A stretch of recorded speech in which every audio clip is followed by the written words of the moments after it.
terjadi nantinya fakir masih belum dapat zakat, miskin masih belum dapat zakat, tapi amil udah rebutan zakat. Nah, ini jangan sampai.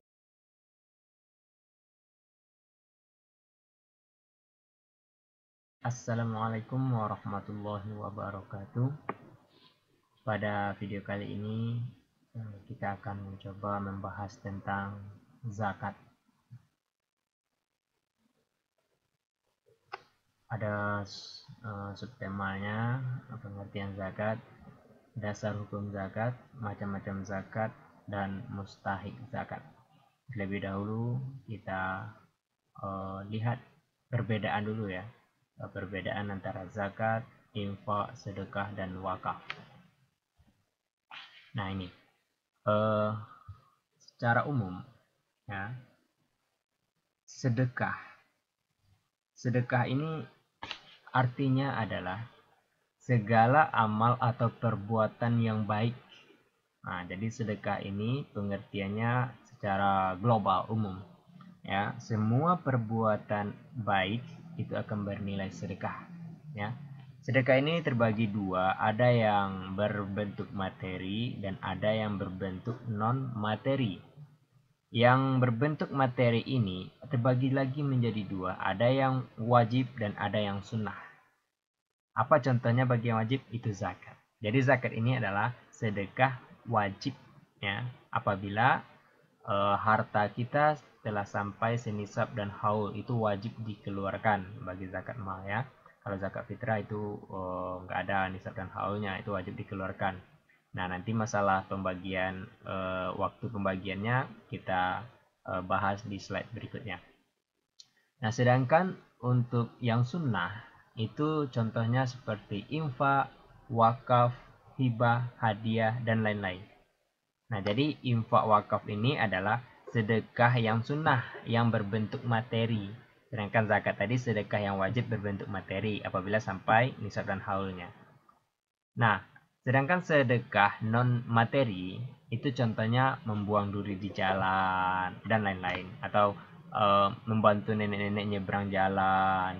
Itu kan perbuatan-perbuatan yang baik yang tidak berbentuk materi. Nah, jadi itu akan bernilai sedekah nantinya. Tentunya semua ini diniatkan atas karena Allah ya, ikhlas lillahi ta'ala. Nah, itu perbedaannya zakat, infak, ya sedekah, itu perbedaannya. Kita lanjut ke slide berikutnya. Nah, ini kita masuk kepada zakat ya. Zakat itu berasal dari kata zaka ya, yang secara bahasa itu berarti berkah. Ada yang tumbuh dan subur, suci atau tahara, dan penyucian.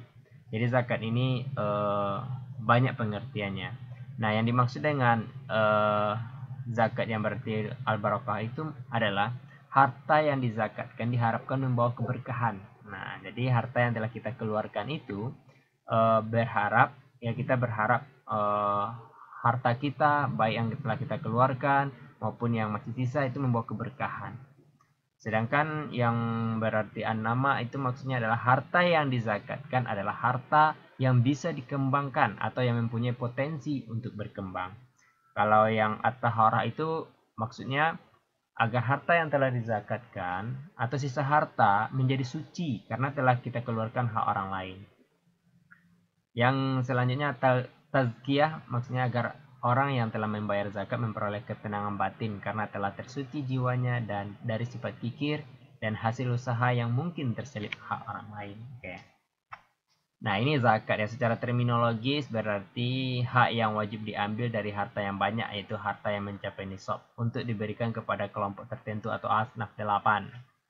Ya, sebagaimana dalam surah At-Taubah ayat 103 ini, ambillah zakat dari sebagian harta mereka, dengan zakat itu kamu membersihkan dan mensucikan mereka, dan mendoalah untuk mereka, sesungguhnya doa yang kamu itu menjadi ketentraman jiwa bagi mereka, dan Allah Maha mendengar lagi Maha mengetahui. Nah, berbicara tentang dasar hukum zakat. Di dalam Al-Quran banyak sekali kita melihat ataupun membaca ya kata-kata zakat. Dan bahkan kata zakat ini selalu disandingkan dengan kata sedekah. Jadi kata sedekah di dalam Al-Quran kadang berbentuk atau bermakna zakat.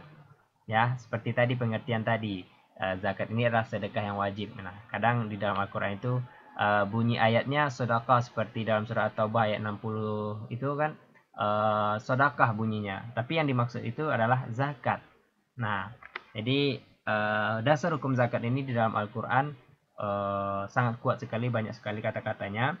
Dan kedudukan zakat ini sama dengan sholat, karena sholat dan zakat ini sama-sama termasuk kepada rukun Islam. Jadi kewajiban kita terhadap sholat sama dengan kewajiban kita membayar zakat. Jadi sama-sama wajib, gitu ya, apabila harta kita telah sampai nisab dan haulnya.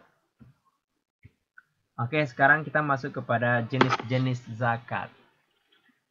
Secara umum, zakat itu ada dua jenis. Ada namanya zakat fitrah dan ada namanya zakat mal. Zakat fitrah itu adalah zakat yang wajib dikeluarkan oleh setiap muslim menjelang Idul Fitri pada bulan suci Ramadan. Jadi, waktu pembayaran zakat fitrah ini pada bulan Ramadan. Ya, mulai dari awal bulan Ramadan sampai khatib naik mimbar untuk khutbah hari raya Idul Fitri. Jadi batas waktunya itu. Nah, kalaupun ada bayi yang lahir di dalam bulan Ramadan, itu wajib dikeluarkan zakat fitrahnya. Ya, ini yang lebih afdol itu akhir-akhir Ramadan, ya, waktu yang paling afdol. Jadi ada pembagian-pembagian waktu juga ya, yang lebih afdolnya itu mendekati Idul Fitri. Nah, itu yang lebih afdol untuk membayar zakat. Nah, berapa besaran zakat ini? Nah, besaran zakat ini setara dengan 3,5 liter atau 2,7 kilogram makanan pokok ya yang ada di daerah tersebut. Seperti kalau di daerah kita ini makanan pokoknya beras, jadi patokannya beras. Kalau di tempat saudara-saudara makanan pokoknya gandum atau sagu, nah itu patokannya gandum ataupun sagu tersebut, ya. Itu zakat fitrah. Dan selanjutnya masuk kepada zakat mal atau zakat harta. Zakat mal ini adalah zakat harta yang wajib dikeluarkan oleh seorang muslim sesuai dengan nisab dan haulnya. Jadi apabila harta kita sudah mencapai nisab dan haul, itu wajib kita keluarkan. Nah, sedangkan jenis-jenis zakat mal ini banyak sekali. Ada ya zakat penghasilan, ada zakat perniagaan, pertanian, pertambangan, hasil laut, hasil ternak, hasil temuan, obligasi, tabungan, emas, perak, dan lain-lain. Nah, ini ada haul dan nisabnya, dan ada juga yang tidak mempunyai atau tidak berpatokan kepada nisabnya. Tidak perlu kita menunggu 1 tahun seperti zakat penghasilan. Itu tidak harus menunggu 1 tahun. Zakat pertanian juga tidak harus menunggu 1 tahun. Apabila sudah panen, itu dikeluarkan zakatnya. Ya, zakat perdagangan juga. Nah, zakat emas dan perak ini baru ada harus 1 tahun begitu ya. Kalau hasil barang temuan juga nggak perlu 1 tahun ya. Nah, besarannya 85 gram emas. Nah, itu nisabnya ya. Selanjutnya kita bahas mustahik zakat. Sesuai dengan surah At-Taubah ayat 60, asnaf 8, ini ada yang berhak menerima zakat ini itu, yang berhak menerima zakat itu ada 8 golongan ya, atau biasa disebut dengan 8 asnaf yang berhak menerima zakat. Yang pertama itu adalah fakir. Fakir adalah orang yang tidak mempunyai apa-apa, tidak punya pekerjaan, tidak punya penghasilan, tidak punya tempat tinggal. Nah, ini adalah fakir. Dia wajib kita beri zakat. Ya, jadi dia berhak menerima zakat begitu maksudnya. Ya.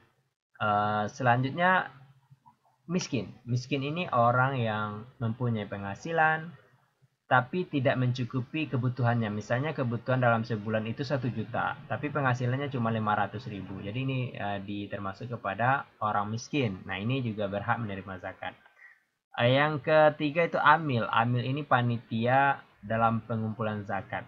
Ya, orang yang mengumpulkan zakat, dia juga berhak menerima zakat. Jadi amil ini tidak mesti orang miskin gitu ya, atau orang kaya. Yang penting dia ikut terlibat dalam pembagian zakat atau pengumpulan zakat, memang itu pekerjaannya, jadi dia berhak untuk mendapatkan zakat. Yang keempat itu mu'alaf. Mu'alaf ini orang yang baru masuk Islam, yang imannya masih lemah atau dia masih tertekan mungkin dari keluarganya, yang ditakutkan nanti dia akan berpindah ke agama aslinya lagi. Nah, Nah, ini juga harus diberi zakat ya, supaya bisa menguatkan keimanannya ya di dalam Islam. Yang kelima itu rikop. Rikop ini sama dengan budak atau hamba sahaya. Ini di zaman sekarang udah tidak bisa kita ketemukan lagi ya, perbudakan, karena zaman sekarang bukan zaman perbudakan lagi. Yang keenam itu gorimin ya, itu orang yang berhutang. Ya, orang yang berhutang di sini orang yang berhutang untuk kebaikan, untuk kemaslahatan umat, atau untuk fisabilillah nantinya. Jadi tidak semua orang yang berhutang mendapatkan zakat ya. Jadi dilihat dulu hutangnya seperti apa. Jangan nanti gara-gara orang nyicil mobil, nyicil motor harus wajib dikasih zakat, jangan ya. Jadi dilihat dulu gharimin ini orang yang berhutang untuk kebaikan, misalnya menyekolahkan anaknya, akhirnya dia terlilit utang, atau dia selama ini sering membantu fakir miskin atau anak yatim, akhirnya usahanya anjlok, banyak utang. Nah, ini juga berhak nanti dikasih zakat ya. Selanjutnya ada fisabilillah. Fisabilillah ini orang yang berjuang di jalan Allah ya. Kalau di zaman dahulu orang yang lagi peperangan gitu ya. Kalau zaman sekarang fisabilillah itu banyak sekali ya, seperti guru-guru, mahasiswa yang berjuang menegakkan syiar Islam ya, berdakwah, atau sekolah yang lagi sekolah itu juga berhak menerima zakat. Selanjutnya Ibnu Sabil. Ibnu Sabil ini orang yang lagi dalam perjalanan jauh gitu ya, yang kehabisan bekal. Nah, ini juga berhak nanti menerima zakat. Ya, misalnya perjalanan dari Padang ke Papua misalnya gitu ya.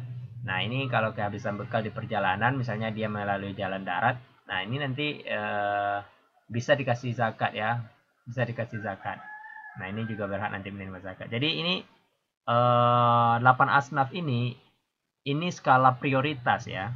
Maksud skala prioritas itu berdasarkan urutan. Jadi yang berhak pertama kali dikasih zakat adalah orang yang fakir, orang yang miskin. Jadi ini yang harus diprioritaskan dulu, skala prioritas. Jangan terjadi nantinya fakir masih belum dapat zakat, miskin masih belum dapat zakat, tapi amil udah rebutan zakat. Nah, ini jangan sampai terjadi. Ya, jangan sampai terjadi, karena walaupun kita sebagai pengumpul zakat, penitia zakat gitu ya, jangan sampai kita terlebih dahulu mengambil bagian itu ya. Dahulukanlah fakir dan miskin. Nah, ini kebanyakan kalau di saat sekarang ini para amil zakat ini sudah duluan mengambil bagian gitu ya, udah memotong duluan, udah menyunat duluan gitu anggaran zakat ini. Ini nggak boleh ya. Ini skala prioritas, dahulukan fakir dan miskin ya. Jangan kita menjadikan bagian agama ini sebagai ladang bisnis gitu ya. Jangan berbisnis untuk jangan jadikan agama ini sebagai ladang bisnis, namun berbisnislah kalian untuk kemajuan agama, begitu ya. Jadi jangan sampai hak-hak orang lain itu kita ambil ya. Mungkin itu saja sedikit penjelasan tentang zakat ini. Terima kasih.